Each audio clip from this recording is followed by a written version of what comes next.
How to vacuum seal dry goods or powders using the Avid Armor Ultra Series 1 chamber vacuum sealer. Today we're going to vacuum seal a couple cups of flour using an 8x10 chamber vacuum pouch.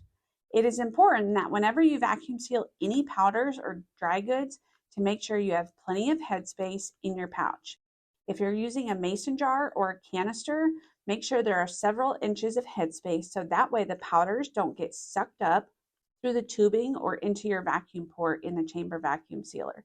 This will definitely damage or ruin the pump of your sealer. We're going to lay down in the chamber, open our pouch clamp, lay the opening of the bag over the seal bar with the opening of the bag laying on the pouch ledge. Close your pouch clamp, and then for your vacuum and seal time settings, we are going to do a level 2 for vacuum time and a seal time setting of 1 because we are just using a standard 3 mil Avid Armor chamber vacuum pouch. Once you have your vacuum and seal time settings set, just press auto vac and seal.